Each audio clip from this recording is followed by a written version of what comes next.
Well, they're a sitting target. They could become targets for the Japanese. And the reason for that was that at the same time that FDR wanted the fleet to remain in place, he also announced his embargo on oil and so forth. And so the fleet commander in Hawaii was apoplectic. He said, "This is wrong.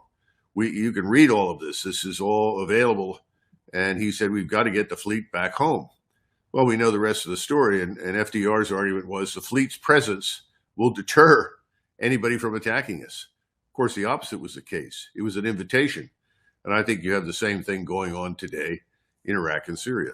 I can't resist commenting on FDR, even though I didn't intend to go there. We interviewed a professor this morning, David Beto of the University of Alabama, who wrote a terrific book about FDR's assault on civil liberties. And at the end, I asked him if he thought that FDR knew that Pearl Harbor was coming, and his view was sort of halfway. He knew that something was coming. He didn't know it was Pearl Harbor. I think the research today shows clearly he knew, and clearly he expected it, and clearly even wanted it to change public opinion so that we could enter World War II and save Great Britain. Yeah, I think there's a mountain of evidence to support it. Because the other place that everybody was looking at the time was, of course, Manila and the Corregidor. They were looking at the Philippines. And for years, everybody publicly had said, "Oh, yes, we can defend the Philippines." But privately, everyone, including MacArthur, made it abundantly clear, so did George Marshall, we cannot defend the place. We need to get the forces out of there. Let's make it neutral. Let's do whatever we can.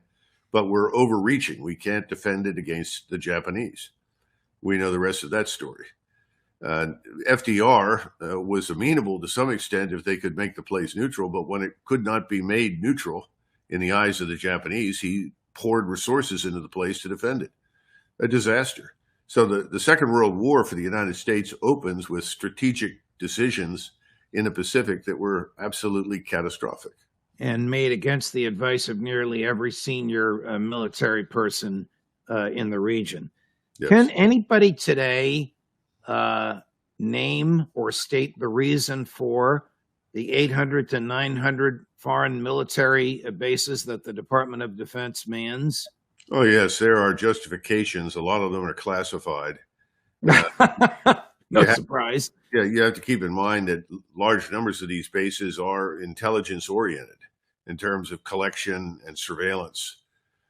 So you might want to set some of those aside because they do provide critical insights into what's happening around the world. They also provide us with support for global communications, and that's also important for our forces.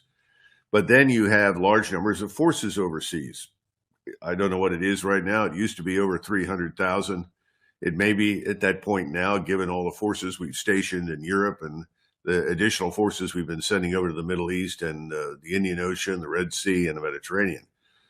But, scaling these back is something that I think is desperately needed because we live in the 21st century. This is not the 19th. By placing someone that far forward in close proximity to a potential adversary consigns them to certain destruction.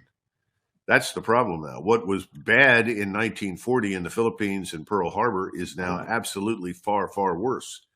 So putting them out there to begin with, in most cases, is a mistake. And all you have to do is look at the Mediterranean and the Indian Ocean. We just withdrew the carrier battle group forward for many reasons. They say, well, it was scheduled to go. That may well be the case. But the logistical problem of supporting those forces at sea for months at a time is enormous. And we really weren't prepared for it in the Eastern Mediterranean. And the same is true down in the Indian Ocean. You look at a place like Bahrain, and if you were to lose the facilities there, that would put the fleet out of business probably in that, not just the Persian Gulf, but in the Indian Ocean as well. There just aren't that many ports that we can fall back on where we can execute the repairs and the resupply. Again, this is part of the change in warfare that we haven't come to terms with, and I hope we don't have to learn it the hard way. So other than a corrupt reason, like wanting to feed the military-industrial complex, why are we in Syria? Why are we in Iraq? Why are we in Africa, of all places? Last place in the world they want to see American troops in the streets. Well, these are the questions that President Trump asked. And I answered, we don't need to be there. And I explained how long we had been in these places, anywhere from 30, 40, 50 to 70 years, including Korea and Okinawa. And, there was no good answer. I think a lot of it is inertia and complacency. Well, we've been there this long. Well, what difference does it make? We've been there for X number of years, and it becomes part of the bureaucratic structure in the services. It becomes a mission factory. Now we have something for everybody to do. We can expand the command structure, and all of a sudden you walk up and say, "Well, I want you to vacate 400 of these bases overseas, and here's the list I want you to get out of," and everyone is apoplectic. The same thing is true in Europe at a place like Germany. What are we doing there? Anybody who tells you that we're there to deter the Russians should immediately be dismissed and sent home. That's nonsense. There's nothing to stop the Russians if they want to do whatever they want to do. We found that out in Ukraine. And we're not interested in going to war with Russia. So again, what are we doing with forces there? Are we encouraging belligerence on the part of our allies, Lithuania, Latvia, Estonia, Poland? Sometimes it looks that way. That's what we've done in Ukraine, and we've gotten 500,000 people killed over there. This is insane. But it's complacency, it's neglect, it's ego. Everything is mortgaged to vanity. That was the problem with the British Empire in 1946, 47. And suddenly the Brits were told, well, we're broke. Our debt to GDP ratio is 240%. We can't maintain ourselves in India anymore. People said, well, we've always been in India. What are you talking about? This is our country. And it wasn't their country. It was someone else's country. That's why they had to get the hell out. So, we're in the same kind of boat right now. So, if Donald Trump is reelected president and asks you if we should stay in NATO, if we should insist over and over and over and over again that the chief military person in NATO should be an American general or admiral, how would you answer those two questions? Well, assuming that NATO holds together between now and the election, and I don't think it's a stretch to suggest that it may not. The NATO and the EU, to a large extent, have been crumbling in various ways for years now. I think NATO in particular, assuming it does survive into 2025, I would tell him that these are the terms for our continued membership in this alliance. Number one, you're going to have to pick a 4-star from the European countries to become the supreme commander of Allied Powers Europe. Number two, we're withdrawing our forces. You're going to have to be your own first responder. Now, we can come in and support you if you get entangled in something, depending upon what you do, because the danger, of course, whenever a large power like the United States commits itself to a very small power, the small power then is in charge of your military capability. That's what happened to the Tsar of Russia in 1914. He went to the aid of Serbia. It destroyed his country and he lost a war. We don't want to go down that path. So we have to be discerning about what we will or won't do. But the first step is to say, we want to support you and assist you in whatever way we can, but we're not staying in Europe. We're going to go home, and we've got other fish to fry here, and you're going to have to pick somebody who's a European 4-star. Now, once you say that, I doubt very seriously that the Europeans will want us to stay, to be honest. Well, that would be a good thing if the departure were amicable, and if they assumed a moral, legal, political responsibility for their own military defense. Do they still share, the Europeans, Colonel, the fear of Russia that Joe Biden has tried to instill in Americans with his condemnations of Vladimir Putin? It's astonishing to me, but when you go to a place like Finland and Sweden, two places where, frankly, they should have no fear whatsoever of Russian attack, they are both hypersensitive to the possibility, even though you point to the map and say there are no Russian forces interested in invading your country. There's nobody in Moscow that's even brought it up. What are you doing? And now we've already put some of our forces on the ground in Finland. And I suspect that if we're allowed to, we'll put missiles in that country. And that turns Finland into a magnet for attack because the Russians are going to sit there and feel threatened. It's stupid.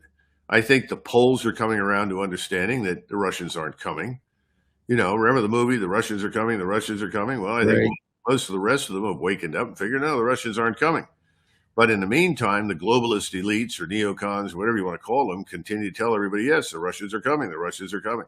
It's absurd. Do the They don't want global Do you think the globalist elites, the neocons, the Biden administration, the State Department has recognized the abysmal failure it produced in Ukraine? Privately, yes. Publicly, no. And they will not admit that failure, because to do so would essentially say we are bankrupt. We never had a strategy, and they never did. There was no strategic aim. This nonsense of we're going to harm Russia, or we're going to make Russia so miserable they'll throw Mr. Putin out. That was absurd.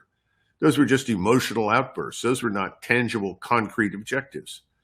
Nobody said we're going to hold the line against the Russian juggernaut, which is hurtling forward. It didn't hurtle forward. It moved into the areas where the Russian-speaking population lives. It's set up defenses, and the Ukrainians obliged them by hurling their forces at them, basically on our advice. We were the ones that told them how to fight. If I were a Ukrainian soldier, I'd shoot the first U.S. or NATO officer I came in touch with. Thanks for your advice. Now get the hell out of here. But, I think they're not going to admit to doing anything wrong. That just doesn't happen in Washington. But do they know it privately? Absolutely. So, And the world knows that this is evidence for our weakness. Our equipment, our technology, our advice, even our assistance on the ground and in the air, it's all failed against the Russians. The only thing we've done is boost Russia's prestige, power, and influence in the world. The exact opposite of what we said we wanted to achieve. how bad is America's influence in the world when Joe Biden can start out by saying Putin's finished, Putin's done, Putin's lost the war. We're going to help you for as long as it takes. We're going to help you for as long as we can. Oh, if Putin takes Ukraine, he'll likely attack NATO, and then there'll be a land war with American troops on the ground. Who would believe that? Well, a lot of foolish people, I think, have signed on for it, but more and more people are realizing two things. Europe, much like us, is doing everything it can to destroy itself. They opened their borders. They brought in millions of people who will never be Europeans, can't be Europeans, don't want to be Europeans. And they're being told that if you object to this, well, then you're an evil racist Nazi. They bought that line. Europe's in a lot of trouble internally as a result. And on top of that, by joining this stupid crusade against Russia, they've shot themselves in the foot economically. We don't need to go through the oil and gas problems and energy problems to make that case. It's across a range of issues in the economies. Right. So Europe is crumbling. We're doing more damage to ourselves every day on the border and across this country by failing to enforce the law, by allowing anyone who wants to come in without regard to what they may or may not be interested in doing. And this is killing us. It's killing our country. It's killing us as a society. It's destroying our societal cohesion. All of these things are happening. So if you're sitting in Moscow or Beijing, you might as well sit back, light up a smoke, and have a beer and watch the stupidity unfold, because there's nothing they can do to us that is worse than what we're doing to ourselves. Since we were together last, Secretary Blinken assigned two emergency declarations, both of which give some cash and military hardware to Israel and to Ukraine. In order to sign both of them, he had to swear under oath that these were American national security emergencies. Now, I would defy him to explain that under oath. It is inconceivable to me, and I think to you, that whatever is happening in Gaza and whatever is happening in Ukraine is an American national security emergency sufficient to justify under the statutes bypassing Congress. Question, does this surprise you that they have stooped to this level? No, not at all. Why would anybody be surprised? You saw, of course, the dozens of members of the House and several dozen senators stand up and object that this was effectively unconstitutional. Simply bypassing these houses was unacceptable. People had to explain this and justify it. We were not going to unconditionally support anybody. This is essentially a blank check, and we Americans don't provide blank checks. Wrong. You didn't hear anything. Neither did I. Right. Everyone is in the same corner. And the same corner is, well, we give Israel anything it wants because they're killing people that we would kill too. I don't know how many times I've listened to that. I think we have to come to terms with the reality that for a very long time, the kind of dehumanization of people that we went through during the Second World War, especially towards Japan, for instance, has taken hold towards Arabs in the Middle East, and probably Muslims in general. Remember, you're dealing with a population that is not highly educated. It doesn't have much experience beyond our own borders. It's predisposed, amazingly enough, at this point, to believe whatever its government tells it. I don't know how many times people say, I can't agree with you. Nobody else says what you do. And I keep saying, well, just because nobody else is saying exactly what I am doesn't make me wrong. Right. Can you consider that as a possibility? Oh, I'm not sure. I mean, this is what we're up against. And if you can dehumanize the Arabs, which is what we've been doing, then you can sign on for Mr. Netanyahu's program. Now, I don't think it'll work. And I've told my friends in Israel, I see nothing good resulting from this for Israel or for us. But the American people don't realize how isolated we are in the world. And you've listened to Jeffrey Sachs, and you've listened to virtually all of us at one point or another, Alistair Crook's another, explain to the extent to which we are isolated. And we're taking a position, it doesn't matter. Who are these minor players in the world? Well, the rest of the world is not a minor player. We don't live in 1960 or 1970. This is a very different world now. And what you used to call minor players are now major powers. And they don't have to use dollars. They can de-dollarize. They can circumvent our financial system. They don't have to do business with us. They can live on their own. And this is very dangerous for Israel because Israel does not live where we do in the Western Hemisphere. We can sustain ourselves. We're not going to thrive, but we can sustain ourselves. They cannot. Colonel, isn't it also dangerous for us? Aren't we isolated? Aren't we in a quagmire with Israel? Well, I think we are. I mean, certainly, I'm sure I've not seen any of the plans. And I have very high respect for the Israeli senior military leaders. But I think they fell victim to the same emotionalism that carried away the whole state back on 7 October. Everyone was so horrified. Their initial instincts were hammer everything in sight, and we'll show these animals. They'll never be able to do this again. They won't be able to do anything for 30 years. After the 1967 war, Ariel Sharon said something very similar. The defeat we've inflicted on the Syrians, the Jordanians, the Egyptians is so profound and so complete. We may not see a war again for decades. And you know the rest of the story. Right. 6 years later, you got the 73 war. Well, I would say you have a similar mentality now, only it hasn't worked nearly as well. The whole thing tactically, I think, has been abysmal.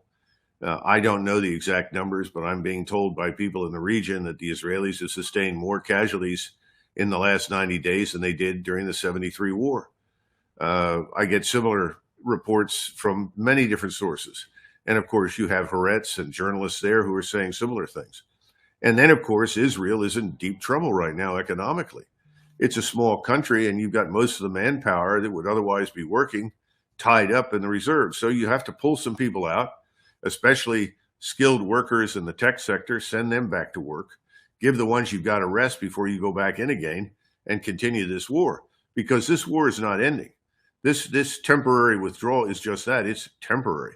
It's not going to end there. But they've got a problem. It's up north with Hezbollah, and there's a potential that can blow up and ultimately widen the war. And they seem to be doing everything they can with their strikes and their assassination program to essentially invite that disaster. And if that happens, then the Israelis are in a lot of trouble. We will be drawn in to bail them out. That is inevitable. There will be no debate on the Hill. We will simply commit forces as soon as we can to help them. And then we are bogged down in a war for which we are not really prepared. It will also be a war that doesn't in any respect affect American national security interests whatsoever. Hasn't Israel already lost the PR war internationally? Doesn't the United States stand alone with Israel? Yeah, I'd say for all intents and purposes, but as long as they have us in their corner, I think their attitude is it doesn't matter. Israel is now officially transforming into Fortress Israel. And that's unavoidable given the policy path that they're on. Can they sustain that? How many months can they go through this? How long can they fight? Well, how much money can we ship there? I mean, one of the reasons the Republicans don't want to send any more money to Ukraine is that they recognize that's a lost cause. Nothing can be salvaged from it. So let's just walk away. So they want to turn that money that would otherwise go to Israel or otherwise go to Ukraine, which is now 60 billion. They're going to need that to sustain Israel, to sustain its economy, keep its forces flush with ammunition, build up their capability and at the same time prepare ourselves for a fight that is going to go regional. And this is unlike the Eastern European crisis with Russia. Russia's aims were always very limited. Russia had no interest in attacking NATO, still doesn't. Russia doesn't even want to manage or control or govern Ukrainians. They just want whatever remains of Ukraine to be neutral. And whether or not people in the East, or excuse me, in the West, the Poles or the Hungarians and Romanians want a piece of Ukraine that is rightfully theirs based on history, that doesn't matter to them. They just want to make sure whatever remains is neutral. That's not the case now. When you go to the region, and I've been sitting with a lot of people that have just returned from extensive visits to all the major capitals and have talked to many of the elites, and they all say the same thing. First, Sykes-Picot is over. That's the first thing out of everybody's mouth. What is that? Well, Sykes-Picot was the agreement signed in 1918 that ultimately divided up the Middle East into the states that you see today. Right, the Balfour.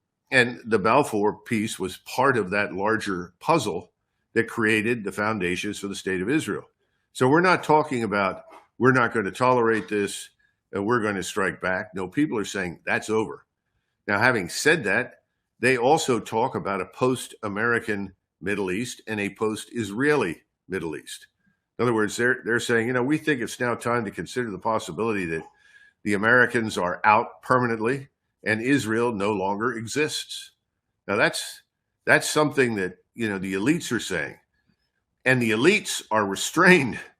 The elites don't want a war. What they want to do is they want to patiently sit by and watch Israel exhaust itself against all of these low-intensity opponents, if you will, and then at some, appropriate time move in.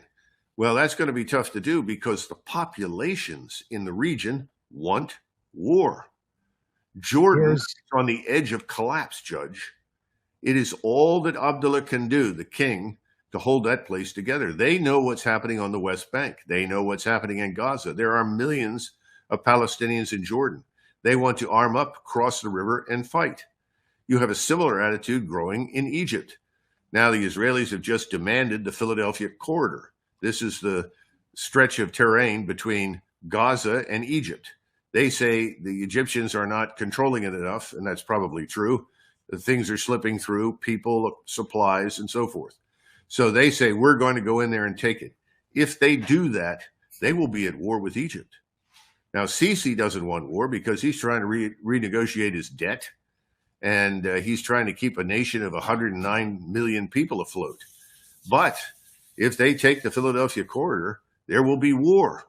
So he'll end up, so we're talking about Israel with the front with Egypt, which has been stable for 50 years, now becomes entirely hostile. Jordan collapses into chaos, and that becomes another front. We haven't even begun to discuss what happens with Hezbollah and ultimately Iran, since we seem to be working overtime to find ways to provoke Iran into war. And then finally, you have Mr. Erdogan. And the people that I talked to who just came back from Turkey and said the hatred in Turkey for the United States and Israel is so thick, you can cut it with a knife. Everywhere you go, people want nothing to do with you if they think you are an American. And the people I was talking to were all fluent in Arabic and had origins outside the United States with one exception. So the bottom line is the situation in the region is explosive. And what has happened in Gaza is not going to go away.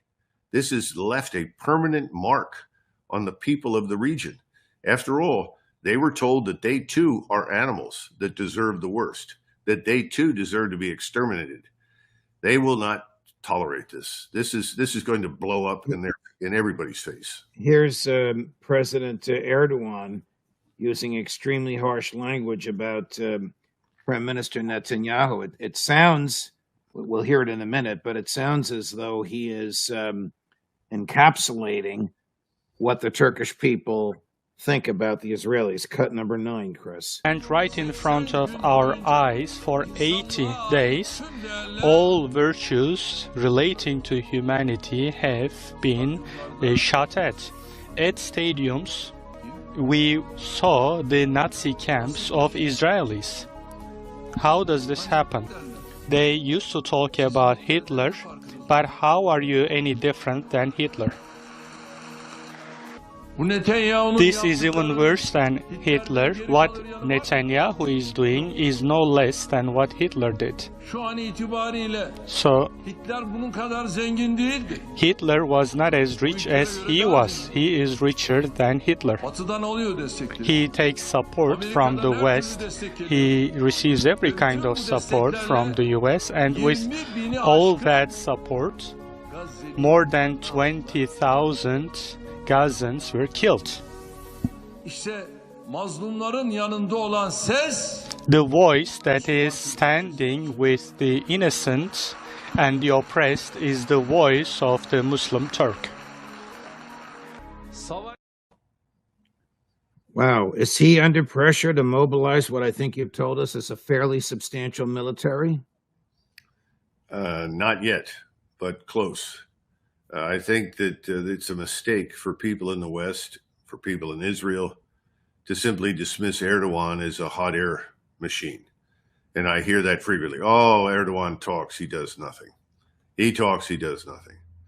Well, taking the decision to commit the Turks to a war is a very serious one. He knows that. I don't think he, any more than Mohammed bin Salman, the Saudi prince who is currently governing Saudi Arabia, I don't think either of them want a war. I don't see any evidence that people in Tehran want a war. But they're being pushed because their populations are infuriated. Their populations want to fight. And they're prepared to suffer whatever is required to put an end to this Israeli state and its hegemony in the region, which is really what it amounts to in their eyes. It's very dangerous, and I don't know how you get out of it except to stop what's been happening, and that's not going to stop. What's going on in Gaza will continue. They are not finished. Anyone who thinks that this is over is very much mistaken, and I think Mr. Netanyahu made that clear. And the longer this lasts, the more the anger, frustration builds, the more likely a regional explosion is.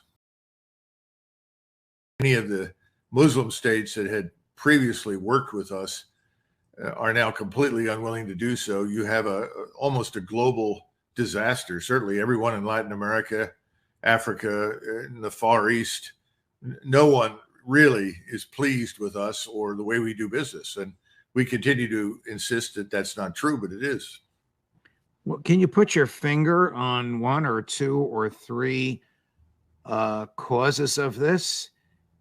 Is it our unbridled support for Israel and the perception that it is engaged in indiscriminate slaughter? Is it our, going back to George W. Bush and Dick Cheney, view of American exceptionalism? Is it the $2 trillion we spent killing people in Afghanistan and Iraq, supposedly to bring Western democracy there? I think you're describing our foreign policy, which essentially amounts to playing risk with democracy. That everything we do is, at least in theory, designed to promote liberal democracy wherever it does not exist, to go to quote unquote ungoverned spaces and impose order and ultimately liberal democracy. Well, all of these have failed miserably. And ultimately over time, people say, well, why are you really where you are? Why are you in Iraq? Why are you in Syria? Why are you in Lebanon? Why are you in Libya? It doesn't make any difference. Why are you interested in what's happening in Taiwan? There are no armies prepping to invade Taiwan. There's no interest in Taiwan or China in a war with anybody. All of this revolves around an ideological construct that views the world through the lens of democracy, the way the Bolsheviks viewed the world through the lens of communism. And ultimately, like the Bolsheviks, we've taken a position that anything we do is morally justified. And that certainly is the position that Mr. Netanyahu has taken. and we have eagerly adopted it. Let's bore down a little bit. Since you and I last spoke, the Security Council of the United Nations voted 13 in favor, 1 against. Since it was the U.S., it was effectively a veto, and 1 abstention on calling for a ceasefire in Gaza. The abstention, of course, was the Brits, who you know better than I will always do what we ask them to do. The U.S. explanation for vetoing this was, why give Hamas a chance to regroup? How does that play in the international arena? If you look at the actions that have been taken, look at the words that are being spoken, and you are an Arab, a Turk, an Iranian who live somewhere in the Near East, North Africa, you conclude the following. All of us are effectively animals, subhuman. We all deserve the worst. And we are in a war today against Israel that is not anything like the wars that have been fought in the past. This is not 1973 or 67. This is not a short-term expedient to either expand the country or, for that matter, to simply have more defensible borders, which Israel has always wanted, and every nation state does. This is now, in the minds of Arabs, Turks, and Iranians, a war for Jewish supremacy in the Middle East. Full stop. That's the war. If you are in our way, you die. There is no compromise, there is no negotiation, and there will be none.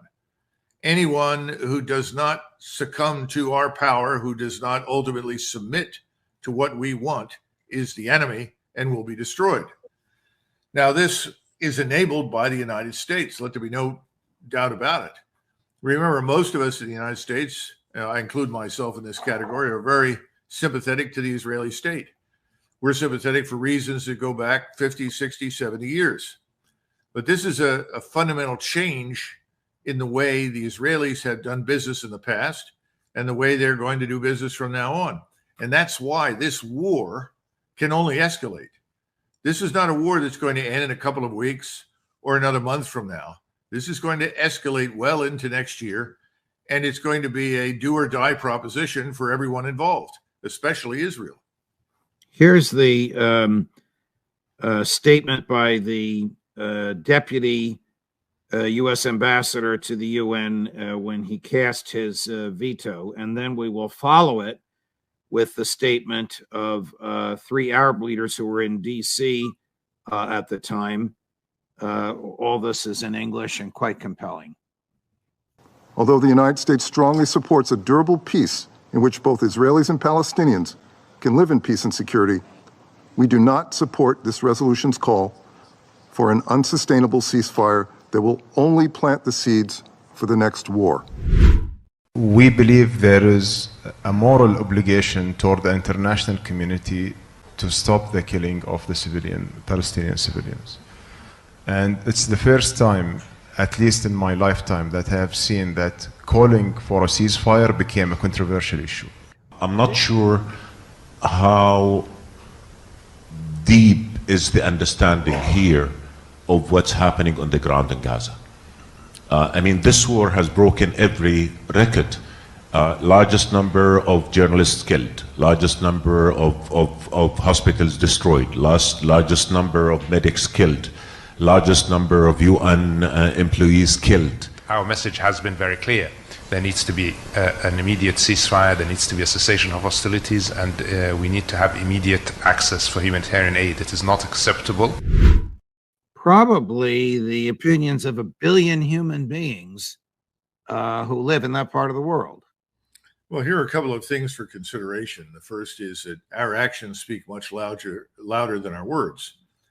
We talk about a just peace for the Palestinians, a secure and just peace for the Israelis. That's not possible. We can't create it. We can't impose it. We've been compelled to choose sides. We've chosen the Israeli side. But in doing so, we did not set any limits on what the Israelis could or could not do. We simply unconditionally said, by all means, we support you. And we've sent, 15,000 bombs, precision munitions, including 100 2,000 pounders that can be lobbed at will by the Israelis wherever they like. We didn't say, we're only giving you so much. We're not going to support these kinds of actions. It's really unconditional support. So for us to talk about a just peace for the Palestinians in the minds of Arabs, Turks, and Iranians is essentially to say, we'll give you a just peace. It's called the cemetery. We'll give you the peace of the grave, and that's about it. Now, that satisfies the current government of Israel, but it puts us in a very difficult position globally as well as regionally. Now, the second point I want to make, and I think this is very important, there is a concept or a word in Arabic called asadiyah. This is a word you don't hear much anymore, but it's a word that refers to social cohesion, group solidarity, or unity of action. It is a word that was used by Ibn Khaldun, probably the most famous historian of the Middle Ages, who happened to have been an Arab from Tunis. His work had a profound impact on the West. Everyone from Toynbee to Oswald Spengler all studied and read his works. You could actually call him the father of modern historianism, if there's such a thing. And in it, he says, those who have not seen the power of Islam do not appreciate it. Today, we have historically viewed, and today we view Islam as weak, a loose grouping of states that are more interested in killing each other than they are in doing any damage to anyone else. There have been a few exceptions, but that's essentially the analysis. Asadiyah, however, is emerging in the Arab world. It's emerging because of this war for Jewish supremacy in the region that we are supporting. And it is bringing states and peoples into coalition now that historically have not cooperated in any meaningful way for centuries. I think we've reached this dramatic strategic inflection point. That's another reason why this war is not going to end anytime soon. There may be a lull, there may be pauses, but ultimately this regional coalition that is emerging is going to strike back with a vengeance unlike anything we've ever seen. What military benefit is there to the Israelis, military, Colonel, to the indiscriminate slaughter of civilians? Well, historically, the Israelis, when they did attack areas where terrorists had operated from, talked about, quote unquote, mowing the grass. In other words, we've got to go into the West Bank, we've got to go into southern Lebanon, we've got to go into Gaza, and we have to exact a price for what has been done. Well, this last attempt to destabilize and destroy Israel on the 7th of October was so horrific and so shocking and surprising that the Israelis have frankly reacted with something more than just vengeance. If this were simply an object lesson, if this were an attempt to restore deterrence, or what they think is deterrence, which is you kill some of us, we kill a lot more of you, we've long since passed that point. When you start talking about flattening Gaza, and effectively that's what's going on, driving out the population without regard to how many people are actually killed or not killed, and we've reached that point now where large numbers of people are simply being killed because they happen to be in the way of the flattening process. That's something well beyond mowing the grass, well beyond restoring deterrence, well beyond a simple object lesson. This is the message. We are supreme in this region. Challenge us and we will destroy you. And oh, by the way, right behind us, we have the United States Armed Forces, and those armed forces will be brought to bear against you. And it's one of the reasons I think the next step, frankly, as they finish flattening Gaza, is to turn on Hezbollah with the goal of ultimately bringing us in, because Hezbollah is a very large and powerful force. It's not going to be easily knocked out. In fact, I don't think it'll be knocked out at all. It can be damaged seriously, but the Israelis have already taken very heavy casualties. We don't know how many. I sent you a couple of things that came from Haaretz, Israeli newspaper, and from a journalist who talked about 3,700 killed, Israeli soldiers killed in Gaza. If that's true, that's a horrific number. Those are higher losses than Israel has ever taken in any of its wars. And given the small population of a little over 6 million Jews who serve in the IDF, that's not a minor issue in Israel. That means that your neighbor, certainly, or your neighbor who's one or two doors down from you, has lost someone.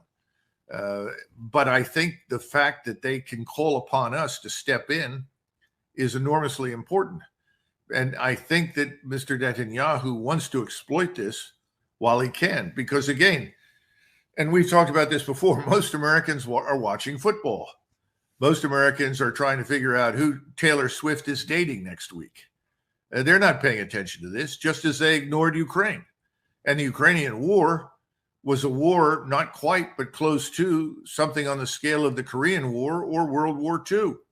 And we effectively just continued to play and ignore what was happening and essentially told the government, well, you do whatever you think you have to do. And I don't think most people ever believed all the ridiculous assertions about Russian aggression and Russian threats and so forth, but they just don't care. Well, right now, the theater has shifted to the Middle East. The images that are coming out are much less easily controlled, much less easily suppressed. They're reaching us, they're reaching everyone in the world, and Americans are just beginning to say, gee, look at that. Isn't that awful? At some point, and I don't know when this is, there will be a growing majority opinion that this is enough. It has to stop and it can't go on. I don't know when that happens, but when it does, I think Mr. Netanyahu fears that he'll lose the kind of access to our military power and support that he wants to use to the maximum extent possible right now. You spoke earlier about the aid that we give them, which is unconditional. There's no strings on it. I would argue, now I'm on the legal side, and there's no court of law here. It's a moral judgment as much as it is a legal one, that when we knowingly give them instruments with which they carry out obvious war crimes, we are as morally and legally complicit as they are. I asked Max Blumenthal not too long ago, what would Joe Biden have to do to stop this? Here was Max's response. Well, the Biden administration could end the occupation of Palestine tomorrow. They could have a Palestinian state while we're doing this live stream. All they have to do is say no more spare parts for your F-16s, no more F-35s, and it's over. Because Israel depends, its occupation depends entirely on its direct line to Washington. And Biden won't do that. And Tony Blinken won't do that because Tony Blinken comes from a long line of Israel lobbyists. Well, I think Max is right about halting the aid and the delivery of the aid. That's true. That would bring everything to a halt. As far as the two-state solution, I think people are now delusional if they think there is any future for the two-state solution. I don't see it. The Israelis won't accept it. And now, unfortunately, given the horrific actions in Gaza, I don't think anyone in the Muslim world is going to go along with it. And here again, we got to go back and understand the governments sitting in Cairo, in Amman, in Jordan, even in Damascus, in Lebanon, Iran, Turkey, Saudi Arabia, the Emirates, doesn't matter. None of those governments want a war, Judge. They're all opposed to war, but their populations are enraged. We talk a lot about democracy, but we don't practice it, obviously. Yeah. And what you've got in the East is a wave, democratic wave, if you will, of support for all-out war against the Israeli state. And by definition, because of our complicity, as you point out, us. I'm an American. I'm concerned preeminently about the United States. I still think we have an interest in the survival of the Israeli state. And that's one of the reasons we always said we would not allow any force to develop that might overwhelm, destroy, or drive the Jews in Israel into the sea. But that force is building. It's real. And we Americans have trouble with this because they say, well, why hasn't it happened? What about next week? What about next month? No, it hasn't happened, but it is building. And that's why I mentioned this Asadiyah. This is not a hollow term. It's not meaningless. And I think it's coming back into vogue right now in a dramatic way in the Islamic world. So over the weekend, the Secretary of State, Tony Blinken, exercised emergency authority under the Arms Export Control Act. No need to get into the weeds on that, but basically it says that the president, through the Secretary of State and the Secretary of Defense, can spend money unauthorized if it is an emergency and directly vital to the national security of the United States. And before that money can be spent, the Secretary of State or Defense of the President has to certify to the emergency nature and the immediacy nature under oath, which Tony Blinken did. Question: of what conceivable American national security benefit is the need to send 2,000-pound bombs to Israel without asking Congress's permission, knowing what they're going to do with those bombs? Well, you say we know what they're going to do with them. I would urge you to reconsider that, because the real basis for this legislation, if you want to call it that, this granting of essentially limitless power to the executive branch to effectively arm and equip and fight whomever they like, is really the overriding determination to wage war against Iran. If Israel attacks Hezbollah and tries to destroy it, they know that they will come into a conflict situation with Iran. Iran will not stand by and allow Hezbollah to be destroyed. They know it, and we know it. And you have people on the Hill that desperately want this war with Iran. They've convinced themselves that Iran is evil incarnate, that all the problems in the Middle East stem from Iran, even though Iran hasn't invaded anybody. Iran has no military power that it can actually project with any great success. It just has an enormous arsenal of missiles and rockets, and now increasingly unmanned systems that it can use against an opponent. That's something else, and that's dangerous. But the Iranians have demonstrated remarkable restraint. So have the Russians. Everyone has restrained themselves vis-a-vis us. But if you get a war with Hezbollah and you promise to deliver whatever is needed, you're really taking a decisive step in the direction of widening this war to include Iran. And in some respects, I think Mr. Netanyahu is seriously considering the widening of this war. I think he wants to, quote unquote, settle accounts. It's back to the issue is what are we Israelis really fighting for? He'll tell you we're fighting for our lives. Well, there are many ways to save your life. Attacking your neighbors isn't necessarily one of them. There are many ways to pursue diplomacy. They'll tell you that's all a waste of time and it won't work. Therefore, the only thing we could do is kill everybody that doesn't like us. Well, that's a tall order in the region because Israel doesn't have any friends there. But now it has serious enemies. And the populations are going to shape the destiny of Israel in the future. Is this an American national security interest or an American domestic policy reality? Domestic politics reality, excuse me. I think it is a reality of domestic politics. The American people have been conditioned for decades to see Iran exclusively as some enemy that had to be destroyed. I mean, I could take you into Walmart or CVS and ask somebody, well, what do you think about those Iranians? Oh, they're bad. Yeah, they're terrible. I mean, it's worked. It goes back to our discussions about why are all of these people so quick to swallow the line about Russia being evil and corrupt and dangerous and invading everyone? Well, you fell back on the Cold War. There's still that underlying consciousness, and there's a willingness to accept what's being taught in academia, what comes across the airwaves on television. Americans used to be people that would sit there and say, wait a minute, what's this got to do with us? They don't do that anymore. They have been, quote unquote, brainwashed, conditioned intellectually, socially to say Iran is evil and bad, therefore get rid of it. Now, there are younger people who don't necessarily share that assumption. And I don't think Americans really understand what war means. A friend of mine who fought in Vietnam, he was a helicopter gun pilot as a warrant officer. And he's a great person and worked for years in the intelligence committee, worked with me when I was at Supreme Headquarters Allied Powers Europe. And he was telling me, he said, Americans have no idea what's going on. We had army groups in Europe between 1944 and 45, from June of 44 until the war ended, that sustained 756,000 casualties. More casualties, more losses than we could replace. We've forgotten that war involves a lot of killing. The Israelis are experiencing that now, and they are not insensitive to it. But imagine it on a regional scale, an industrial scale.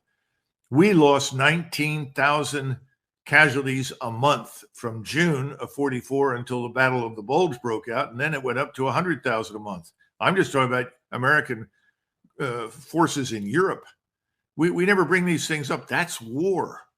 And we have played with this war thing, and now we've watched what the Russians have done, who understand war. They have a grasp of it. Look what they have done. And they build a force for war. This is not some boutique, specialized army or Marine Corps designed to go into third world countries where nobody has air defense, where nobody can defend themselves effectively, where they have very little organized military power. That's a force capable of waging scientific industrial war in the 21st century. We don't have that. And if we drag ourselves into this thing by provoking a war with Iran, this thing will spread because the Russians will not stand by and watch us destroy Iran. China has enormous interest in the Persian Gulf and the Arabian Peninsula. It imports most of its oil and gas from there. Russia has tried to make up for some of it when it could not reach it. But today, it's impossible to feed the Chinese industrial machine without the Persian Gulf, without the Middle East. They are not going to stand by and watch us annihilate Iran. And we've talked before about the Turks. The Turks are, that nation is ready to fight. Mr. Erdogan has talked himself into a real corner, in my judgment, because people there are enraged and ready to fight.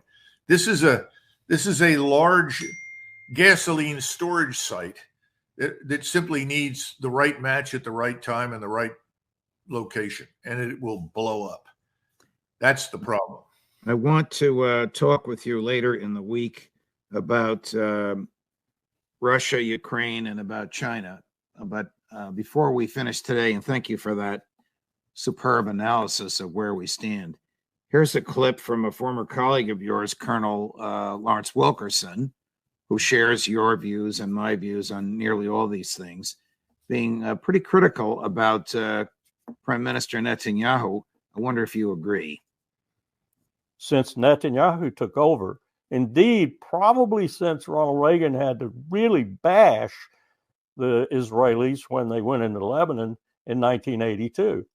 But it's certainly been their policy since Netanyahu took over. He is the most draconian leader Israel has had in its short history since 1948. How do you see he is de Fuhrer. He is de Fuhrer. Wow. Fair? Well, that may be true. And I don't think at this point it's terribly relevant because this situation has moved well beyond Mr. Netanyahu. The forces in play now will not be easily arrested. They will not be contained. The so-called genie is out of the bottle. Even if Netanyahu were to go for domestic political reasons, your view is the genie stays out of the bottle. Yes, I think we're in a position now that I tried to describe in the regional sense with all of the Islamic world. And I don't see an easy way through this at this point. If we were to stop supplying the Israelis, that might have an impact in the short term, but in the long term, their strategic position now requires support, or they will go out of existence. And even with our support, potentially in the next 12 months, given what I see emerging on the horizon, that may be for Ukraine. Well, I think that's misleading because you've had over 100,000 U.S. troops sitting in Eastern Europe now for months. Now, part of this was supposedly to deter the Russians. You've got 3 seconds to answer the question, how much deterrence did that force create? Time's up, none. Yeah, none. So they sat over there, drank beer, enjoyed the local cuisine, and I'm sure the populations in Eastern Europe would be happy to see us go home. But we didn't accomplish anything. If anything, things are worse now than they were before they started. We also committed a lot of assets that you don't hear anything about at sea and in the air to Europe. Huge numbers of aircraft, huge numbers of satellites and platforms and so forth. So I think that's misleading. It's cost us a lot of money. Now, you're right about Israel, on the other hand, in the sense that we have no treaty of alliance with Israel.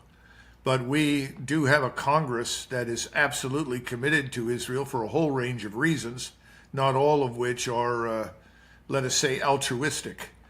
And we have committed naval assets largely because we don't have much in the way of ground forces to send. I mean, what are you going to send? You've got, what, 140,000 sitting in Europe. I don't know how many aircraft we have within striking range, but I suspect out of perhaps a couple of thousand, we've already got several hundred. Then you've got multiple carrier battle groups. Could you send more? Sure, you could. But again, the problem with the carrier is sustaining a high sortie rate. What I mean by that is how many aircraft can you get in the air at a particular point in time? How much ordnance can they deliver? How rapidly can they be replaced, refueled, rearmed, and sent back into action? When you look at the total numbers, we have perhaps 180 aircraft at sea.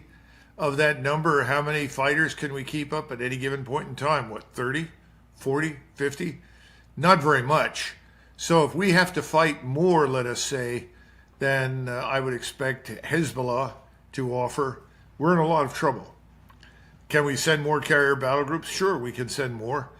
Then you're surging whatever you've got. I don't know what the state of readiness is in the Navy, but over the last few years, the reports coming out of the Navy haven't been very good. And then when you look at the missiles that we have aboard the surface fleet, reloading those missiles requires most of the surface fleet to return to port so that you can restock those launchers. Then, of course, we have submarines. And for a very long time, I've argued, and a few others have, but I'm probably a very strong voice for this, we have too few submarines. We have too few attack submarines. We should have 50 to 100. We are a global naval power. It is our first line of defense. It's perhaps the most important asset in our strategic arsenal, this submarine. And we're down to what, 29, 30? And of those, how many are ready? You know, I don't know the answers to those questions, but this is not a good situation for us to be in. And you're talking about the potential for a regional war. Now, we had that with the Russians, but remember, the Russians were not interested in a regional war.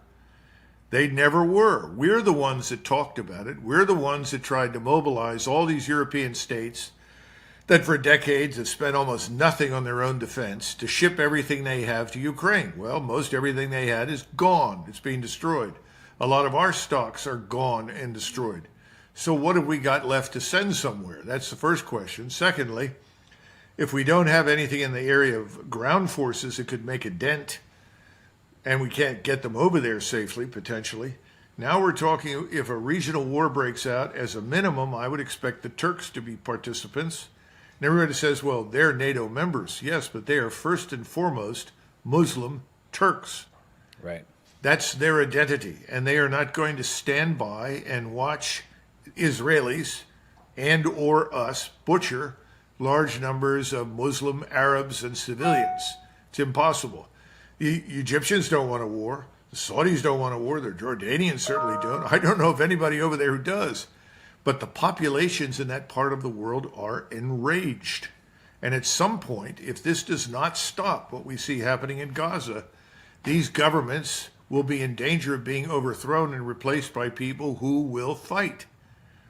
Now, Mr. Erdogan has already made some very, very powerful statements. And these statements are not coming out of Iran. These are coming out of Turkey. Right. And he says, Mr. Netanyahu is a war criminal.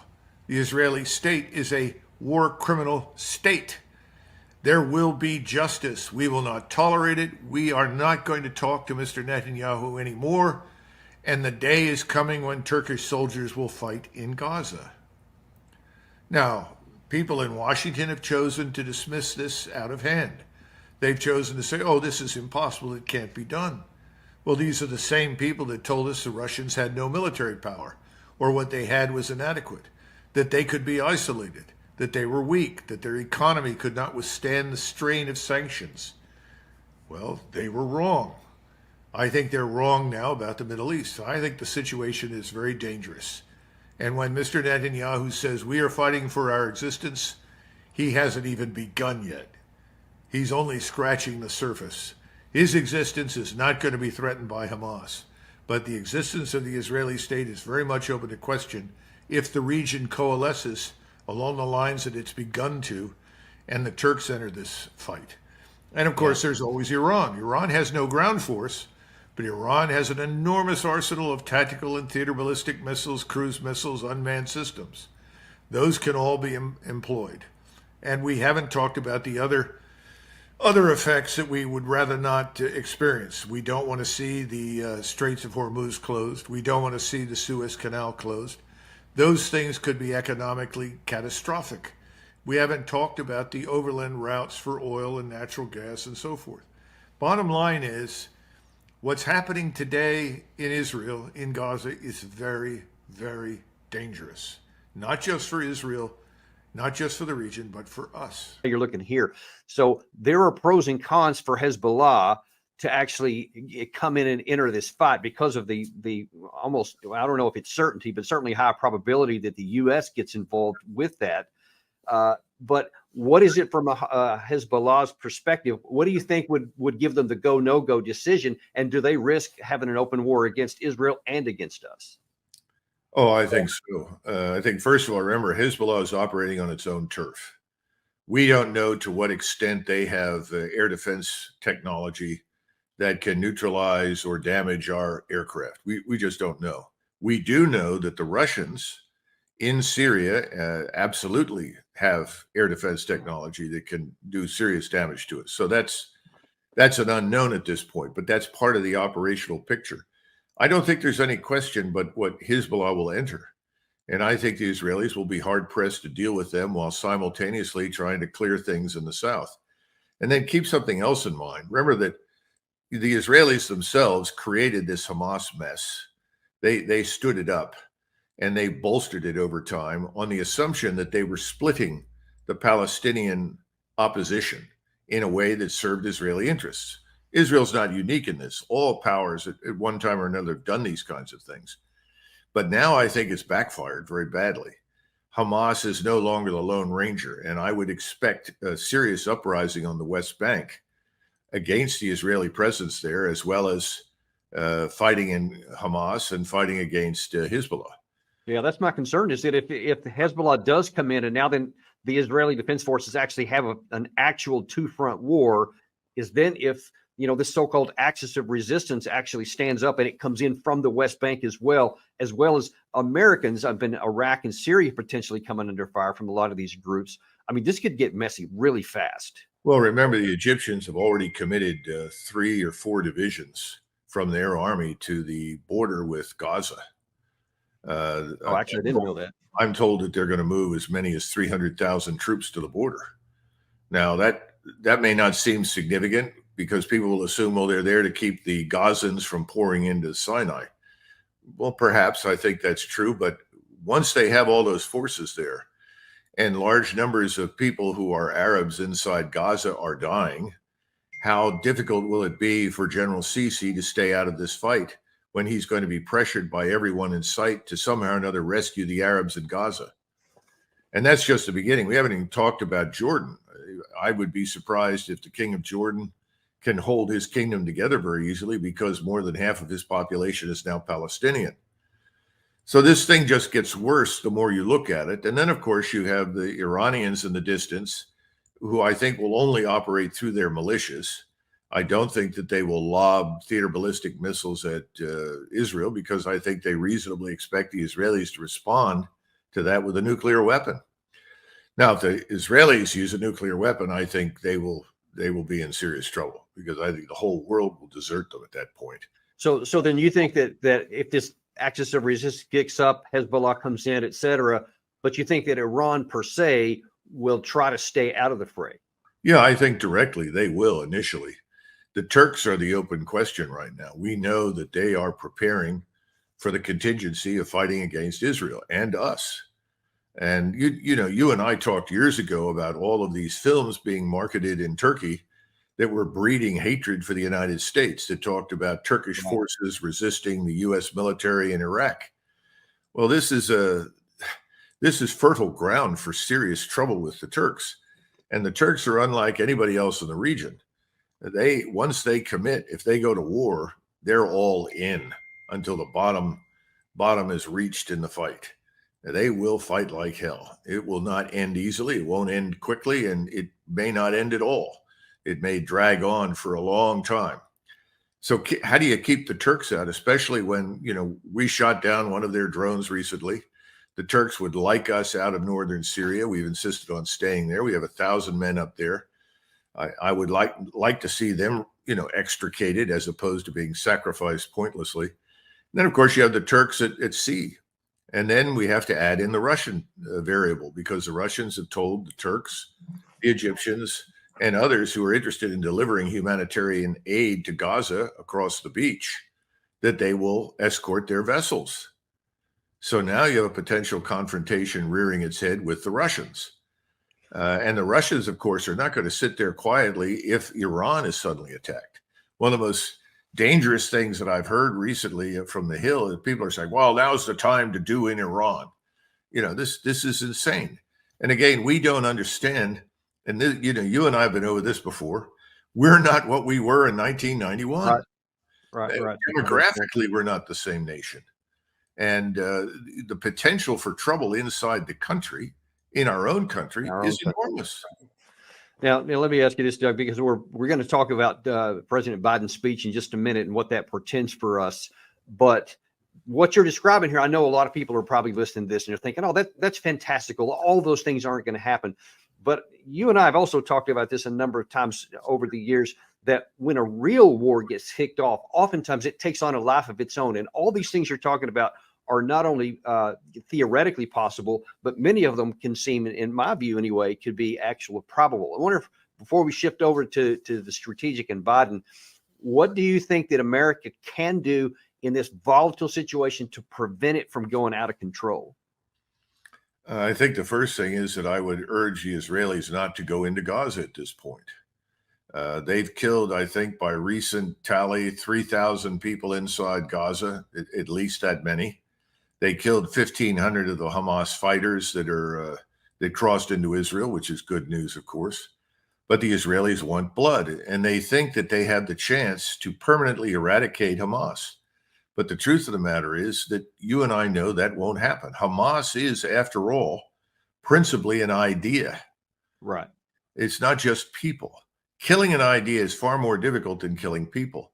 And again, you start blowing up people's houses, just killing their families, you just breed more enemies. So I think the president is the one who steps up and says, look, we support you and we're going to continue to support you and we'll help you secure Israel. But you cannot go into Gaza, and then convene a meeting with the leading powers to sort this out, find a way forward. And again, this means that somebody like Mr. Netanyahu, who prides himself on being, the minister of Israeli defense as well as its prime minister, and basically talks a great game of I will defeat all of Israel's enemies in perpetuity. He's going to have to face something else, and that is the requirement to sit down and ultimately be flexible on some of the issues that Israel has rejected out of hand. It seems as though both Turkey and the U.S. positions are quite far apart. Relations between Turkey and Israel have clearly broken down. What can Antony Blinken hope to achieve with this? Indeed, Turkish and American positions are more and more divergent. So just in minutes, we're expecting the Secretary of State, Antony Blinken, to arrive in the building, Ministry of Foreign Affairs of Turkey, right behind me, and the meeting is expected to start in minutes with his Turkish counterpart. But yes, the positions of the both countries are extremely different. But there is another side of story today that's happening in Ankara today. So it is the cold treatment from Turks toward the Secretary of State, Antony Blinken. Just after midnight, he has landed in Ankara, and there was not any high-level Turkish diplomat receiving him at the airport. And today, we have been informed that there's not going to be a joint presser after the meeting. And there is not going to be a meeting between President Erdogan and Antony Blinken as well. So all of these are telling us something. Telling us something. I think one of the first things it's telling us is that the United States has a real problem with its diplomatic power, because this is kind of a repeat of what happened with Mohammed bin Salman in Saudi Arabia a couple of weeks ago, when Blinken went there, and he was made to wait for like many hours because bin Salman was busy, didn't want to bother with him, and the disregard that he showed for Blinken, therefore the United States is on display a lot here, and we're starting to see that more often, that our senior officials are viewed with almost contempt by even some of our allies. As you know, Turkey's been on a path that diverges pretty sharply from the West for at least the last 20 years, maybe longer. Mr. Erdogan has simply made something clear to everyone that may not have understood it in the past, and that is that Turkey is an Islamic state. And he has restored Islam's central position in Turkish society. That brand of Islam is Sunni Islam with a Turkish flavor. And remember that Mr. Erdogan is the leader of the Muslim Brotherhood, not only in the region, but also in the United States and Canada. So he's very, very prominent, particularly in Hamas circles, because Hamas is ultimately, you might say, an armed wing of the Muslim Brotherhood. So everyone turns constantly towards Iran, pointing the finger, blaming them for whatever is wrong with Hamas. But in truth, the Turks are probably closer to Hamas in their thinking and attitudes, certainly towards Israel and the world, than they are to Iran. And I think that's an important point that everybody misses. Yeah. The Turkish foreign minister was the one who met with him, but Mr. Blinken was not met at the airport by anyone of significance. It was almost treated as a routine visit when in fact it's obviously not. When he did finally get to the capital, he met only with the foreign minister, whereas the Iranian foreign minister, when he visited, was received by all of the leading officials, and then after he met with the Turkish foreign minister, was able to go and meet with Mr. Erdogan. So I think the contrast is profound. I hope everybody noticed that. And I bet no one in the United States noticed this unless they're watching Deep Dive here, which is why we're so grateful to have you on here. But do you suspect, I'm probably a rhetorical question, but that people in the region are noticing those two contradictions? Oh, absolutely. There's no question about it. And Mr. Blinken has spent most of his time talking to Arab states that, let's be frank, they have power in their own right in various areas, but they're no match militarily for Israel and the United States. Egypt, for instance, which has tried very hard to maintain good relations with Israel over the last, 50 years, frankly, has no desire to go to war with Israel, but it's in a tough position given the treatment being meted out to the Arabs in Gaza. The same thing is true in Jordan, I think, also Saudi Arabia, the Emirates. But that doesn't mean that they are forgiving towards us or the Israelis for what is happening. It's just that there's probably not a great deal that they alone can do about it. And I think that's an important point.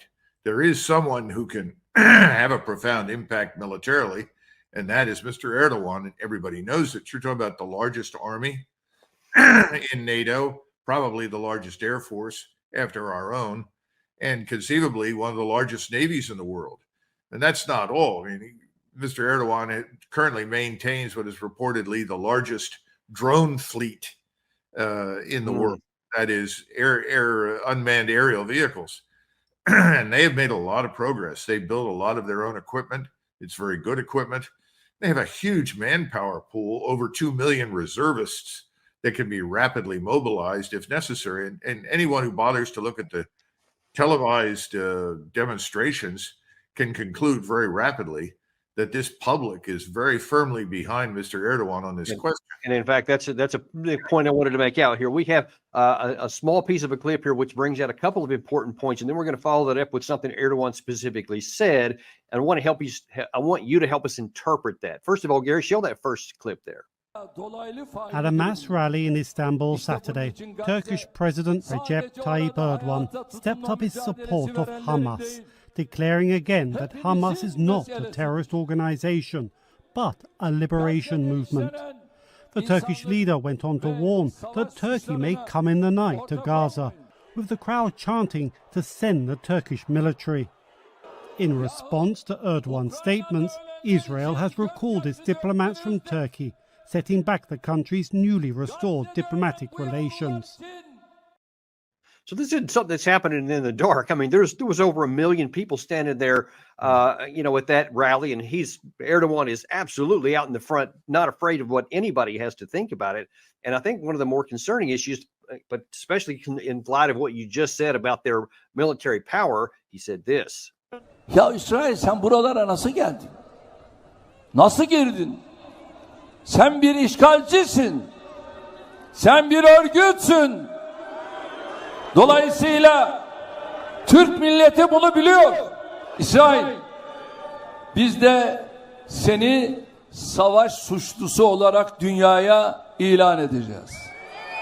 Gazze'de savunma değil, açık ve alçak bir katliam yürütülmektedir. So the question is, how much of that is playing to the crowd for the domestic folks? How much of it is an international message? And what is actually the message he's trying to send? And bottom line is, what is the risk that they could actually make good on that with that military against Israel? Well, one of the things that he's also said that is hardly being covered in the West is that Turkish soldiers will eventually fight in Gaza. So I don't think you can be much more straightforward than that. But Mr. Erdogan is nothing if not clever, and he's very sensitive to timing. And what you saw in that rally and what you've seen in subsequent presentations and speeches is an effort to mobilize the country. Now, he would not make this effort if he thought this war would be over quickly, that Israel would simply cease and desist and embrace a ceasefire. He's actually preparing the nation for action. Now, when will that action occur? Well, he's certainly not going to tell anybody. But I'm quite certain that particularly in view of the recent celebration of the 100th anniversary of the Republic, where he paraded 100 naval combatants through the Bosporus in front of the world and has made it very clear over and over and over again that he has great confidence in the military power at his disposal. It's going to happen.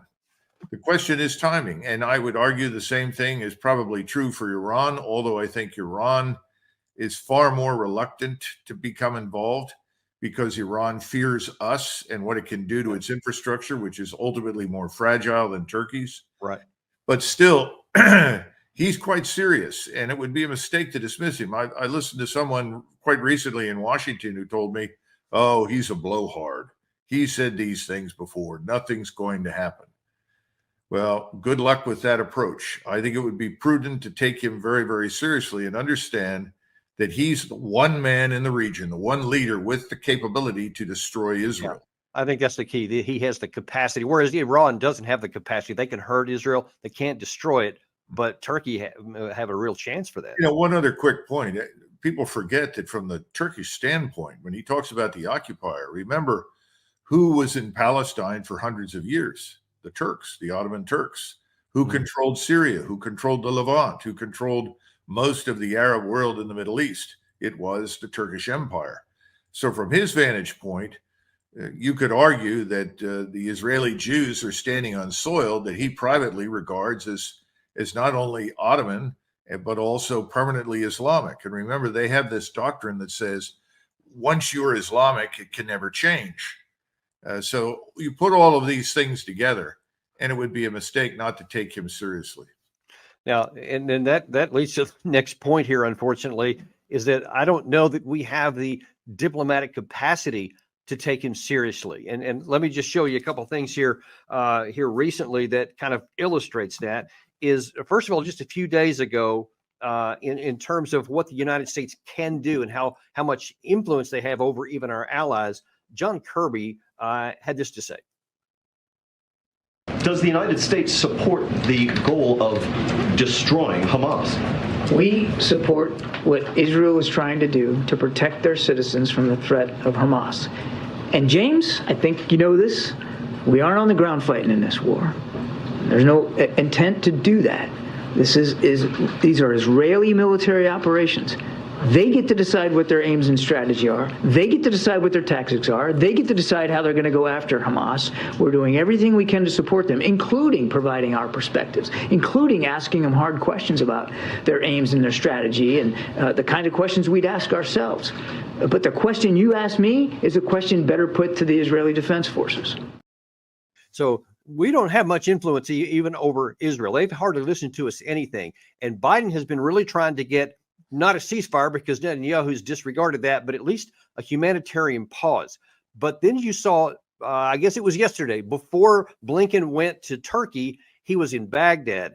And when he was asked about the success of that, he said this.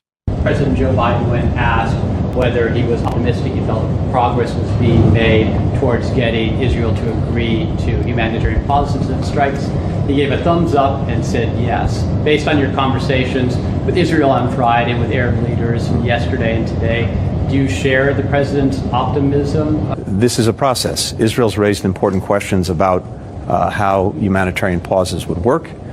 We've got to answer those questions. We're working on exactly that. In fact, we agreed that our teams would get together, and they're doing just that, including today, to work through the specifics, the practicalities of these pauses. And just to show you how little impact that had, here is how Netanyahu talked after he met with Blinken. תדעו שיש דבר אחד שאנחנו לא נעשה.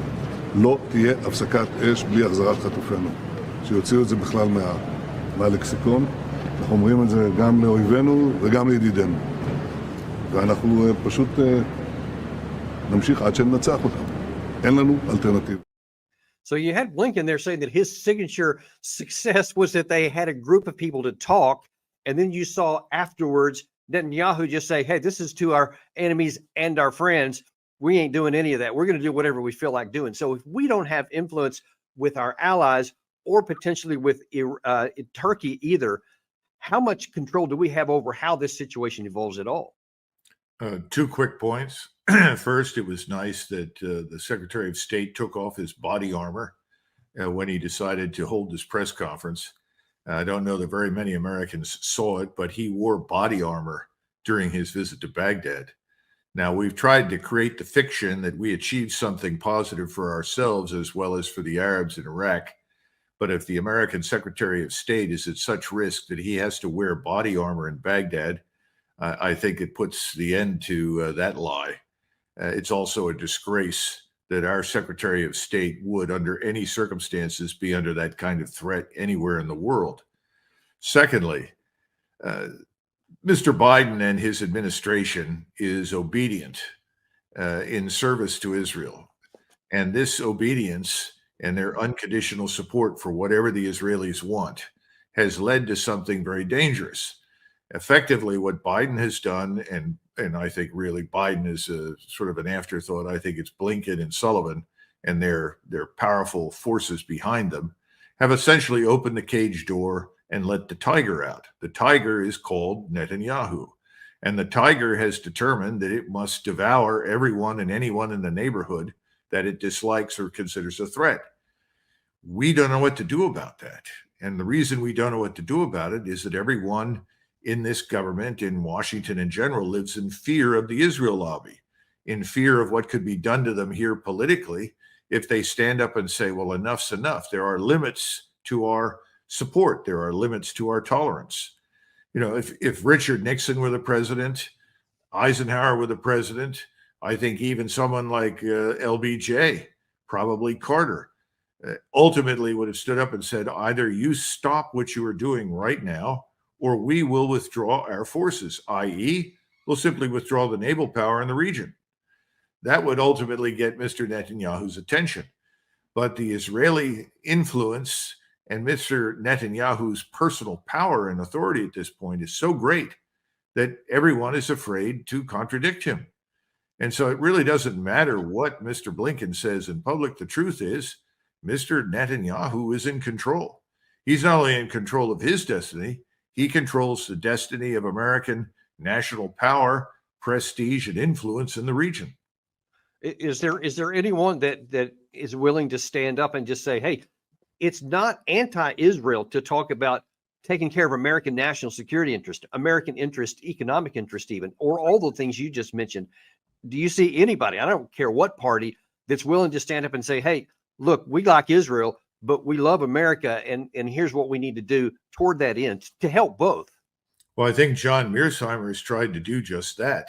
And of course, in many of the more extreme circles inside the Israel lobby, he's regarded as a self-loathing Jew. And frankly, you're going to be tarnished almost immediately as not just anti-Israeli per se, but as an anti-Semite. Look, this is a tough position, but I've taken the position from the very beginning that we would have to intervene to save Israel from itself.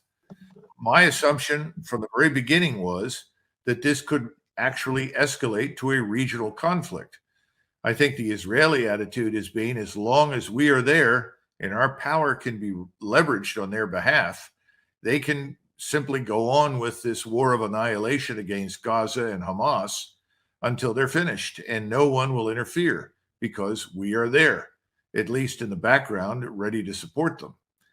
That puts us in the uncomfortable position of supporting something we say we oppose. Some of you may remember that we attacked the Serbs, in my judgment, on shaky grounds, frankly, but we said that the Serbs were guilty of ethnic cleansing, of driving out the Albanians. In truth, none of the Albanians were driven out until we started to bomb. But the point is, we have always taken a position that that's unacceptable. But we've decided now this is acceptable if the Israelis do it.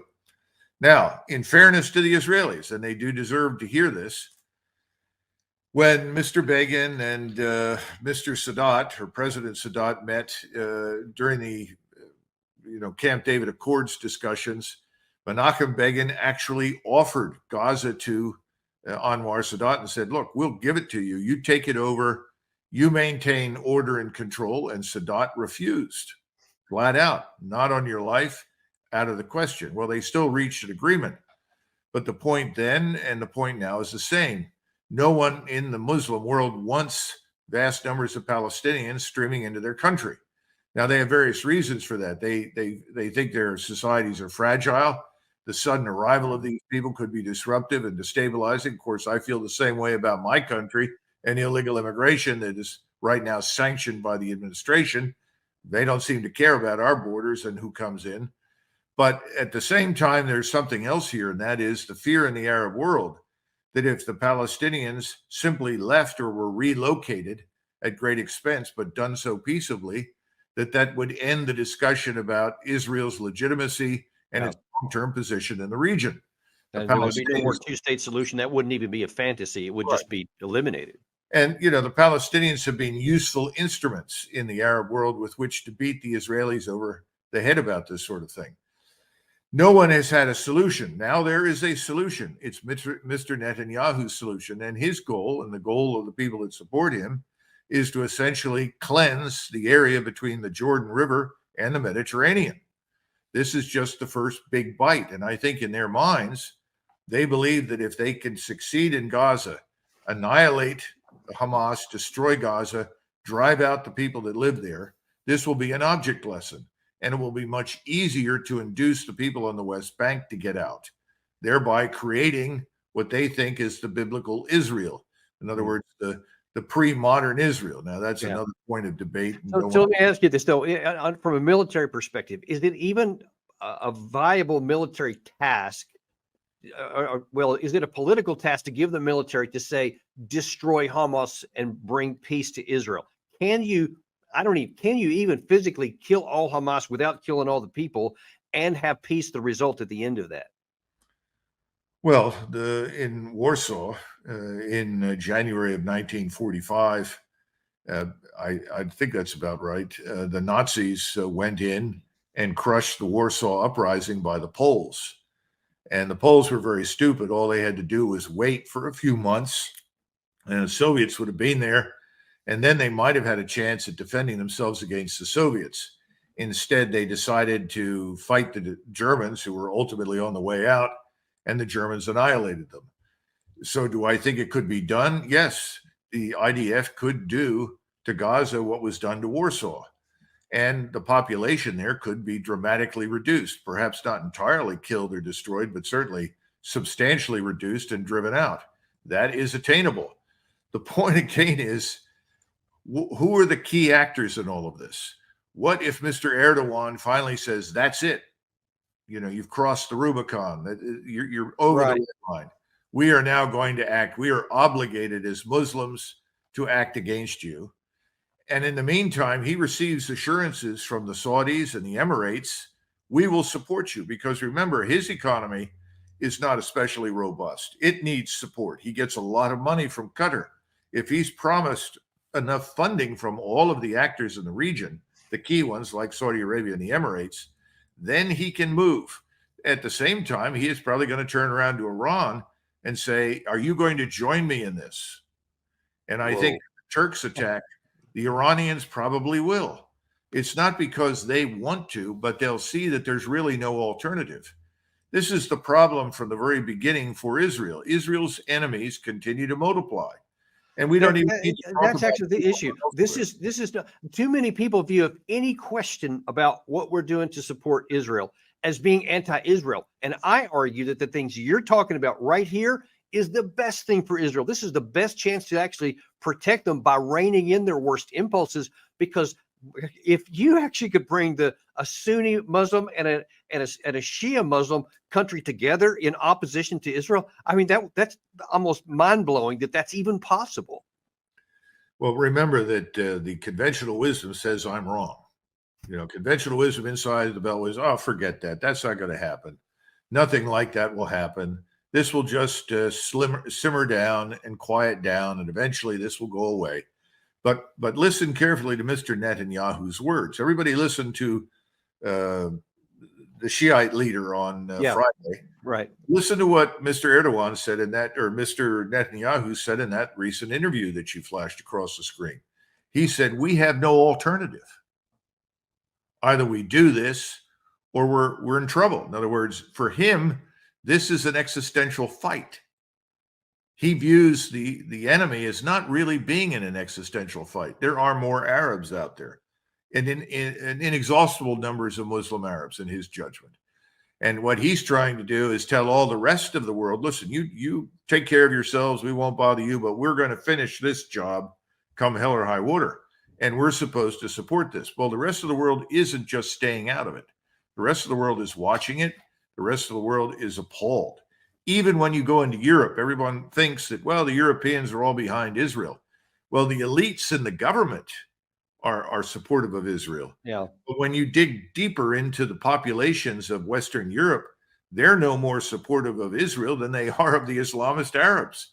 They would like the Muslims out of their country, but that doesn't mean they support Israel. And look, they've been having, I mean, you're talking about Paris, Berlin, several European nations, large scale pro-Palestinian, ergo indirectly against the Israeli position of killing so many innocent Palestinians in the Gaza Strip. I think that's having a huge negative impact on Israel because they keep saying with words, oh, we're using targeted strikes and we're really trying to take care of people. And you see with your eyes, they're not even making an attempt. It doesn't look like to me. But you know from your own experience, this notion that you can put soldiers on the ground and carefully pick and choose. Oh, yes, I see that person over there is friendly.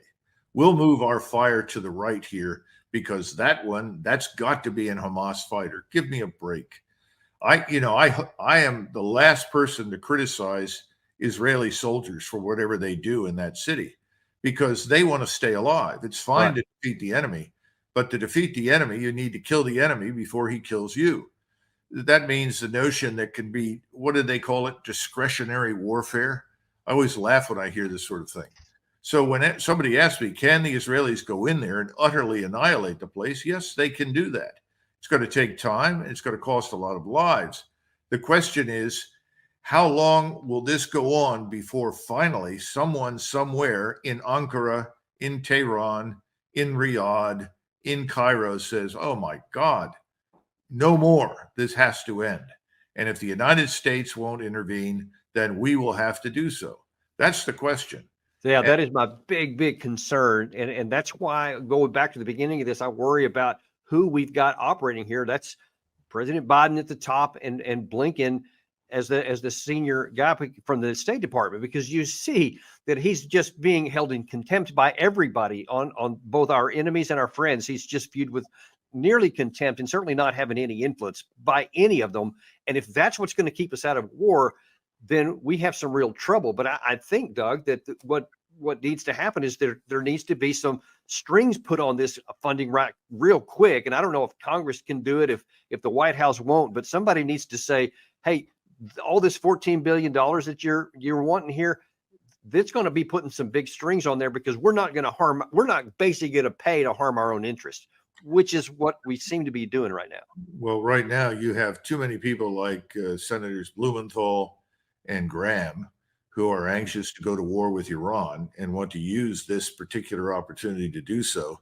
So they're doing the opposite of what you're suggesting. They're passing a bill effectively conferring authority on the president to attack Iran if he deems it appropriate based upon whatever the Iranians allegedly do. You know, this is scary stuff that harkens back to something like the Gulf of Tonkin.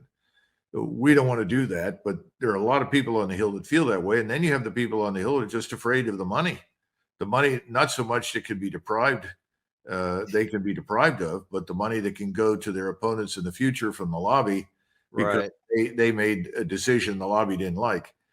You know, if you're waiting for men of courage and conviction to stand up and be counted, boy, you're in for a long wait. Disraeli used to say that the most rare virtue in politics that he'd ever encountered was courage. He said you never see it because it's unrewarding. That's not how you stay in power. That's not how you get reelected. So I wouldn't expect that. So, and the other thing is, look, if you're going to get courage, it should be in the White House. But I don't see any evidence for it. And I think someone like Mr. Netanyahu would eat these people for lunch. He is a tough-minded character. By the way, so is Erdogan. Erdogan's not going to be pushed easily in any particular direction. So I don't think we have either the personalities or the credibility right now or the strength to do much. We're about running out of time here, but I do want to get one more view on yours, because it's something that a lot of people have some strong opinions in opposite directions on. I have been on a number of shows here recently where I've been advocating that we get our troops in Iraq and in Syria out, because all they are is vulnerability for these, Iranian-backed groups that could kill Americans who are there for no value to our country, which could be used by people like Lindsey Graham to say, see, now we have to strike Iran, and because they did it, even they wouldn't even be bothered or waiting for evidence.